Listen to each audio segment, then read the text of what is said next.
سورۃ مریم کی آیت نمبر 66 ہے۔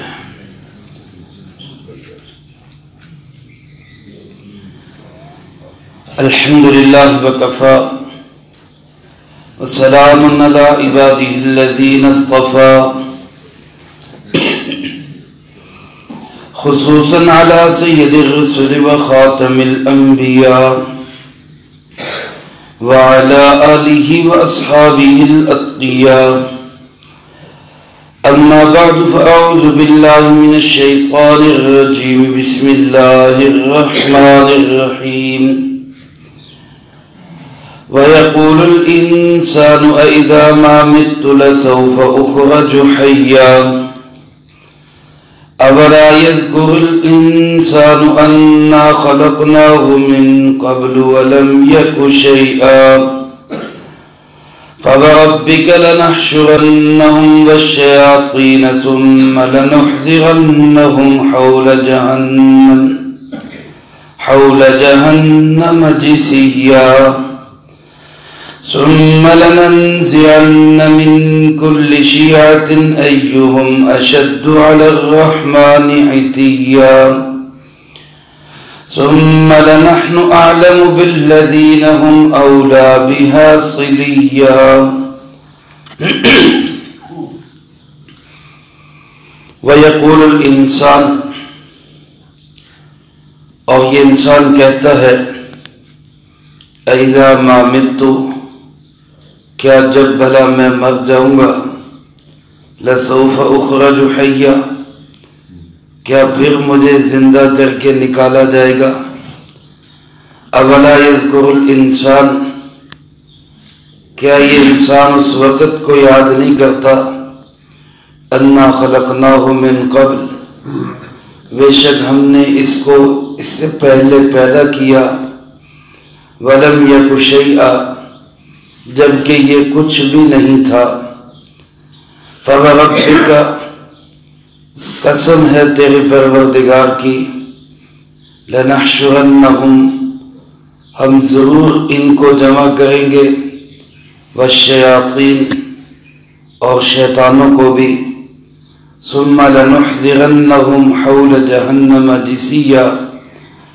پھر ضرور ہم ان کو حاضر کریں گے جہنم کے ارد گرد، گھٹنوں کے بل گرے ہوئے، ثم لننزعن من كل شيعة، پھر ہم نکالیں گے ہر گروہ میں سے، ایہم اشد علی الرحمن عتیا، کہ ان میں سے کون رحمان کا زیادہ سخت نافرمان ہے، ثم لنحن اعلم، پھر یقیناً ہم خوب جانتے ہیں ان لوگوں کو، ہم اولا بہا صلیہ، جو جہنم میں گرنے کے زیادہ لائق ہیں۔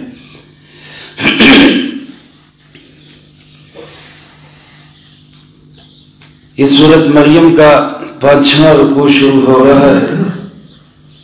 اس سے پہلے 4 رکوع میں اللہ رب العزت نے مختلف انبیاء علیہ السلام کا تذکرہ کیا، اور پھر ان کے بعد ان لوگوں کا تذکرہ ہوا جو انبیاء علیہ السلام کے برے جانشین ثابت ہوئے، اور پھر ان کا انجام کیا ہوگا، ان کی علامات کیا ہیں، ان کا انجام کیا ہے۔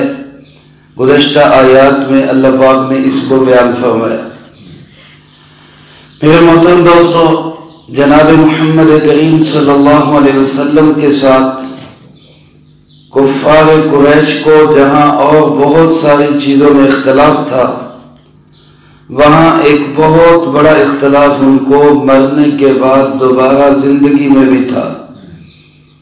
جناب نبی پاک صلی اللہ علیہ وسلم نے ہمیں جو عقیدہ بتلایا، قرآن کریم نے ہمیں جو اطلاع دی، اللہ رب العزت جس بات پہ ہمیں آگاہ کر رہے ہیں وہ یہ ہے کہ انسان مر کے ختم نہیں ہوتا، بلکہ مر کے پھر اس کی ایک نئی پیدائش ہو جاتی، ایک نئے جہان میں چلا جاتا ہے۔ اعلان بھی ہم یوں ہی کرتے ہیں کہ فلاں کا انتقال ہو گیا، انتقال کا مطلب کیا کہ وہ ایک جہان سے دوسرے جہان میں منتقل ہو گیا۔ ہر انسان نے موت کا ذائقہ چکھنا ہے، مرنا نہیں ہے، موت نہیں ہے انسان کے لیے، ذائقۃ الموت، موت کا ذائقہ ہے۔ ادھر موت آتی ہے اور ایک نئی پیدائش میں عالم برزخ کے اندر اس کی حیات شروع ہو جاتی، پھر وہ حیات بھی اس سے اگلی ایک طویل حیات پہ منتج ہوگی، اور وہ یہ کہ حشر کے میدان میں سب اٹھیں گے، سب اٹھیں گے، اور پھر جنت یا جہنم کے فیصلے ہوں گے۔ اللہ ہم سب کو جنت نصیب فرمائے۔ جو جنت میں جائے گا وہ بھی ہمیشہ جنت میں رہے گا، کبھی ختم نہیں ہوگا، اور خدا نخواستہ، 1000 دفعہ خدا نخواستہ جو شخص جہنم میں جائے گا وہ بھی ہمیشہ سدا جہنم میں رہے گا۔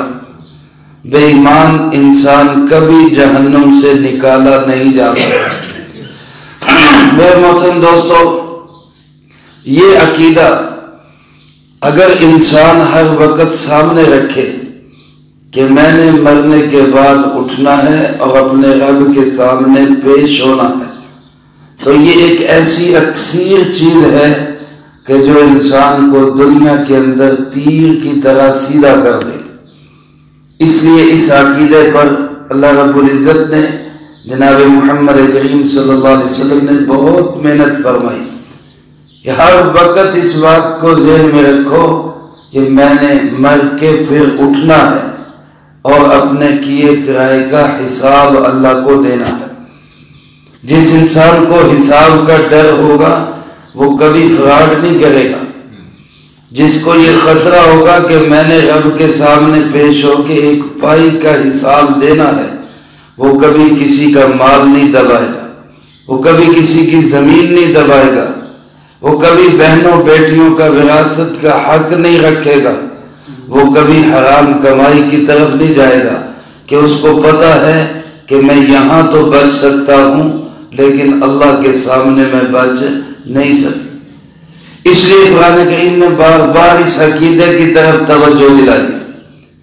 فرمایا وَيَقُولُ الْإِنسان، یہ انسان کہتا ہے اِذَا مَا مِتُّ لَسَوْفَ أُخْرَجُ حَيًّا، کیا جب میں مر جاؤں گا تو پھر مجھے زندہ کر کے اٹھایا جائے گا؟ اس پہ تعجب کرتے تھے۔ میرے بھائیوں، ہم تو شکر ادا کریں اللہ کے فضل و کرم سے، دیندار لوگوں کی محنت سے، علماء کی محنت سے ہمیں یہ عقیدہ سمجھ آتا ہے کہ مرنے کے بعد ہم نے پھر اٹھنا ہے۔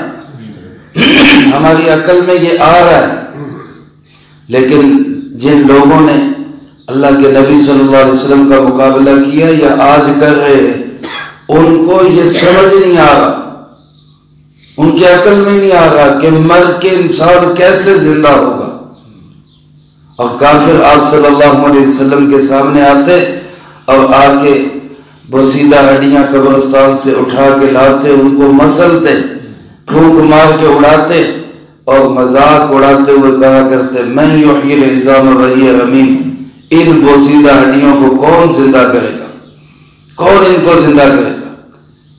اس کے جواب میں اللہ رب العزت نے یہی ارشاد فرمایا، آپ فرما دیجئے یحییھا الذی انشأھا اول مرہ، اس کو وہی زندہ کرے گا جس نے ان کو پہلی دفعہ پیدا کیا تھا۔ یہاں بھی اللہ پاک ارشاد فرماتے ہیں، یہ تعجب کر رہے اولا یذکر الانسان، کیا انسان کے سامنے یہ بات نہیں ہے، کیا انسان کے دھیان میں یہ بات نہیں ہے کہ انا خلقناہ من قبل ولم یک شیئا، کہ ہم اس سے پہلے بھی اس کو پیدا کر چکے ہیں جبکہ یہ کچھ بھی نہیں تھا، اللہ کا نام و نشان نہیں تھا۔ آج میری جتنی عمر ہے میں اتنے سال پیچھے چلے جاؤں تو مجھے جانتا تھا کوئی نہیں تھا، میرے ماں باپ کو نہیں پتا تھا کون ہے کیا نہیں۔ اللہ نے پیدا کیا، بنایا، پالا، بڑا کیا، طاقت دی، آج قوت اور طاقت اور جسمانی مضبوطی کے بل بوتے پر انسان کہتے ہیں کون مٹائے گا، کون زندہ کرے گا۔ حالانکہ میرے عزیز دوستو، اگر انسان سمجھنا چاہے تو اس کی پیدائش یہی اس کو سمجھانے کے لیے کافی کہ کیسے اللہ نے پیدا کیا. جو اللہ ایک قطرہ آب پہ ایسی خوبصورت شکل بنا سکتا ہے، ایک کمزور سی مخلوق کو ایک طاقتور جوان بنا سکتا ہے، اور پھر ہمارے سامنے کی بات ہے یہی طاقت اور قوت بڑھاپا جب اس پہ طاری ہوتا ہے، سب کچھ ہوتے ہوئے انسان کچھ نہیں کر پاتا، بے بس ہو جاتا ہے. اللہ فرماتے کیوں نہیں ان چیزوں پہ غور کرتے، کیوں نہیں دیکھتے؟ اس سے تمہیں پتہ چل جانا چاہیے کہ سب کچھ کس کے ہاتھ میں ہے، اللہ رب العزت. فرمایا فَوَرَبِّكَ، میرے محبوب صلی اللہ علیہ وسلم، مجھے آپ کے پروردگار کی قسم. اللہ رب العزت کو قسم اٹھانے کی ضرورت نہیں، اللہ تو ویسے ہی اصدق القائلین، سب سچوں میں سب سے سچا ہے.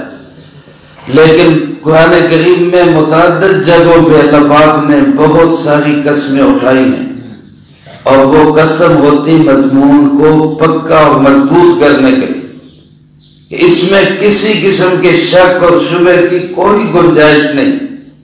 اور پھر یہاں قسم بھی عجیب کہ جناب نبی پاک صلی اللہ علیہ وسلم کی شان بھی بلند ہو گئی. یہ ساری دنیا تو اللہ کو کہے کہ یا اللہ تو میرا رب ہے، یا اللہ تو میرا رب ہے، یا اللہ تو میرا رب ہے، لیکن اللہ رب العزت فرما رہے فَوَرَبِّكَ، میرے محبوب مجھے تیرے رب کی قسم. اللہ اپنے محبوب کو کہہ رہے میں تو آپ کا ہوں. فرمایا میں اللہ قسم اٹھا رہا ہوں، اور کس بات کی؟ اے میرے محبوب تیرے رب کے نام کی. یعنی اللہ اپنی قسم ہی اٹھا رہے. لَنَحْشُرَنَّهُمْ، اور قسم اٹھا کے کیا فرمایا؟ کوئی شک نہیں، پکی بات ہے، ہم ان کو شیطانوں کو ضرور جمع کریں گے. علماء نے لکھا ہے یہ دو تاکیدیں، لَنَحْشُرَنَّهُمْ لام تاکید، آخر میں نون ثقیلہ تاکید، اس قدر شدت اس مضمون کے اندر ہے کہ گویا قسم بھی پہلے ہے پھر تاکیدیں بھی ہیں. تیرے رب کی قسم کوئی شک نہیں، شک و شبہ کی کوئی گنجائش نہیں، ہم ضرور ان کو اور ان کے شیطانوں کو جمع کریں. علماء فرماتے شیطانوں کو جمع کرنے کا مطلب کیا؟ بعض روایات میں آتا ہے جو انسان حالت کفر میں دنیا سے گیا، اللہ ہم سب کی اس سے حفاظت فرمائے. حالت ایمان میں اللہ ہمیں موت نصیب فرمائے. فرمائے جو حالت کفر میں جائے گا قیامت کے دن اس کے شیطان کو اس کے ساتھ اٹیچ کر کے اٹھایا جائے گا، دونوں کو ملا کے اٹھایا جائے گا. تو یہ ایک تفسیر بعض مفسرین کرام رحمہ اللہ نے فرمائی. اور اگر لَنَحْشُرَنَّهُمْ کا مصداق تمام انسانیت ہو، چاہے مسلمان چاہے کافر، جیسا کہ زیادہ قرینہ قیاس یہی ہے کہ ہم سب کو جمع کریں گے، تو پھر اس کا مطلب یہ ہے کہ سب انسان بھی ہوں گے، سب شیطان بھی وہاں جمع ہوں گے، سب کے سب اس میدان میں جمع کیے جائیں گے. اور فرمایا ثُمَّ لَنُحْضِرَنَّهُمْ حَوْلَ جَهَنَّمَ جِثِيًّا، پھر ہم ان کو جہنم کے ارد گرد حاضر کریں گے. وہاں پیشی ہوگی ان کی، حاضری لگے گی ان کی، اور وہاں حاضری جب لگے گی تو کیفیت یہ ہوگی کہ جسیہ، یہ گھٹنوں کے بل گرے ہوئے ہوں گے.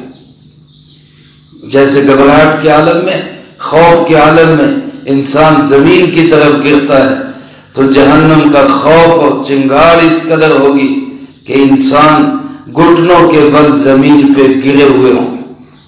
قرآن کریم میں دوسری جگہ فرمایا وَجِیءَ یَوْمَئِذٍ بِجَہَنَّمَ، جس دن جہنم کو میدان حشر میں لایا جائے گا. اور حدیث پاک میں اس کی تفسیر میں ارشاد فرمائی کہ 70,000 زنجیروں میں جہنم کو جکڑا ہوا ہوگا، ہر زنجیر کو 70,000 فرشتوں نے پکڑا ہوگا، اس کے باوجود وہ قابو سے باہر ہو رہی ہوگی. فرمایا کہ اس وقت اس کی چنگار، اس کی غضبناک خوفناک آوازیں سن کر یہ لوگ گھٹنوں کے بل زمین پہ گر پڑیں گے.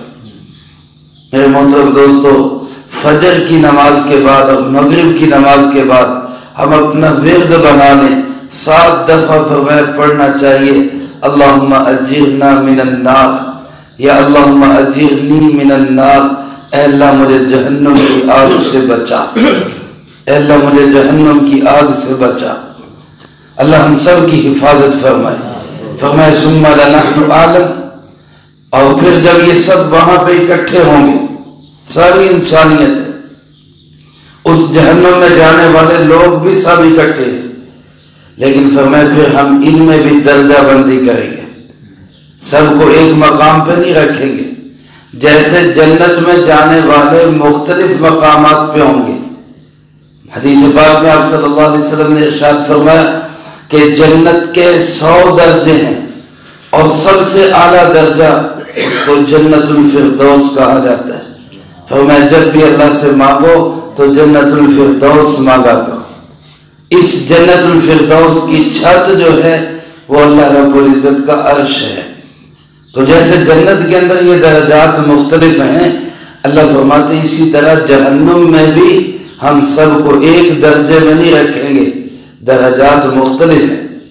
فرمایا ثم لننزعن من كل شیعہ، پھر ہم ہر گروہ سے ایسے لوگوں کو نکالیں گے، ایسے ہر جماعت سے، ہر طبقے سے ہم ایسے لوگوں کو کھینچ کے باہر نکالیں گے۔ ایہم اشد علی الرحمن عتیہ، جو رحمان کے سخت نافرمان ہوں گے۔ ایک انسان دنیا کے اندر زندگی گزارتا ہے، کسی کے دل میں اللہ کی اور رسول اللہ صلی اللہ علیہ وسلم کی نفرت ہوتی ہے، بغاوت ہوتی ہے، لیکن کسی کے دل میں زیادہ ہے، کسی کے دل میں کم ہے۔ اللہ فرماتے ہیں ہم ہر درجے کے اعتبار سے لوگوں کو الگ کریں گے، ان کے گروہ بنائیں گے، ہر طبقے کو الگ کر کے پھر اس کو اس درجے میں رکھا جائے گا۔ ثم لنحن اعلم، پھر ہم خوب اچھی طرح جانتے ہیں، ہم اولا بہا صلیہ، ان میں جہنم کے زیادہ لائق کون ہیں، جہنم میں جانے کے زیادہ حقدار کون لوگ ہیں، اس کو ہم بہت اچھی طرح جانتے ہیں۔ میرے محترم دوستو، انسان کی 2 عادتیں ہیں، یا یہ ڈر کے کام کرتا ہے یا یہ شوق سے کام کرتا ہے۔ تو اللہ پاک نے قرآن کریم میں دونوں پہلوؤں کو سامنے رکھا ہے، ڈراوے بھی سنائے ہیں کہ ڈر جاؤ، بچ جاؤ اللہ کے عذاب سے، اور اس کا راستہ یہ ہے رسول اللہ صلی اللہ علیہ وسلم کی اطاعت والی زندگی گزارو، اور نہیں تو شوق بھی دلایا ہے، یہ ملے گا، یہ ملے گا، یہ ملے گا۔ یہ ترغیب اور ترہیب دونوں پہلو قرآن کریم نے ساتھ ساتھ چلائے۔ اللہ کے محبوب صلی اللہ علیہ وسلم بشیر بھی ہیں، نذیر بھی ہیں، خوشخبریاں بھی سنائی اور ڈراوے بھی سنائے۔ اس لیے ہمیں اللہ کے عذاب سے بچنا بھی ہے، اللہ کی رحمت کو حاصل بھی کرنا ہے۔ اس کا راستہ ایک ہی ہے، باقی کوئی راستہ نہیں، سب بند ہو چکے، ایک ہی راستہ کھلا ہے، اور وہ اللہ کا قرآن ہے، جناب محمد کریم صلی اللہ علیہ وسلم کی زندگی۔ اللہ ہم سب کو نصیب فرمائے جو کہا سنا اس کو زندگی میں لا کے دوسروں تک پہنچانے کی توفیق عطا فرمائے۔ اللهم لك الحمد كما ينبغي لجلال وجهك وعظيم سلطانك، اللهم لا أحصي ثناء عليك أنت كما أثنيت على نفسك، اللهم لك الحمد كما أنت أهل، صل على محمد كما أنت أهل، وافعل بنا ما أنت أهل، فإنك أهل التقوى وأهل المغفرة، اللهم أحسن عاقبتنا في الأمور كلها وأجرنا من خزي الدنيا وعذاب الآخرة، اللهم باقية كباقية الوليد، اللهم استر عوراتنا وآمن روعاتنا، اللهم إنا نجعلك في نحورهم ونعوذ بك من شرورهم، اللهم اكفنا بحلالك عن حرامك وأغننا بفضلك عمن سواك، رب ارحمهما كما ربياني صغيرا، ربنا هب لنا من أزواجنا وذرياتنا قرة أعين واجعلنا للمتقين إماما۔ اے مولا کریم، اس پورے ہفتے میں جتنا درس قرآن ہوا، ان احباب نے جو اعمال کیے، طلبہ عزیز نے جو پڑھائی کی، اے اللہ سب کو اپنی بارگاہ میں قبول فرما۔ اے اللہ ان مقبول اعمال کا جو ثواب ہمارے پیارے آقا جناب نبی پاک صلی اللہ علیہ وسلم کو ہدیۃً نصیب فرما۔ آپ علیہ الصلوۃ والسلام کو ہم سب کی طرف سے بہترین جزائے خیر نصیب فرما۔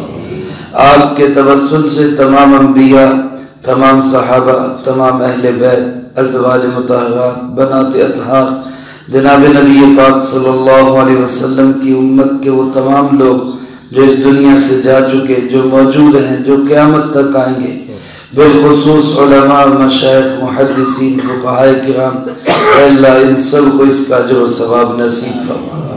خاص طور پہ حاضرین مجلس میں سے اور سامعین میں سے جس کے جو عزیز و اقارب، رشتہ دار، دوست، احباب، اساتذہ، مشائخ، والدین اس دنیا سے جا چکے، اے اللہ سب کی بخشش اور مغفرت فرما، سب کو اس کا اجر و ثواب نصیب فرما، سب کے درجات کو بلند فرما، سب کی سیئات کو معاف فرما، سب کو جنت الفردوس میں اعلیٰ مقام نصیب فرما۔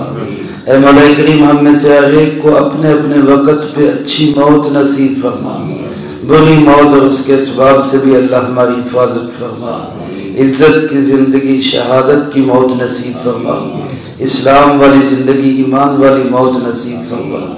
اے ارحم الراحمین تمام بیماروں کو شفا عطا فرما، پریشان حالوں کی پریشانیوں کو دور فرما، مقروضوں کو قرضوں کے بوجھ سے رہائی نصیب فرما، بے اولادوں کو نیک صالح اولاد نصیب فرما، جن کو اولاد دے رکھی ہے اللہ ان کی اولادوں کو نیک اور فرما بردار بنا، ماں باپ کی آنکھوں کی ٹھنڈک بنا، ماں باپ کے لیے صدقہ جاریہ بنا۔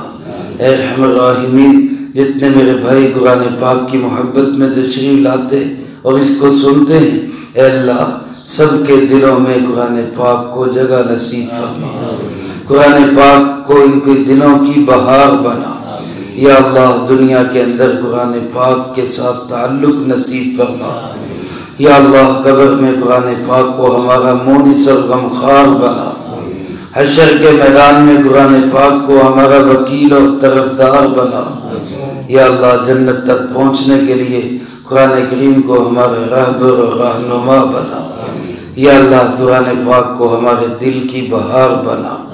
یا اللہ ہماری دنیا بھی اچھی بنا، ہماری آخرت بھی اچھی بنا۔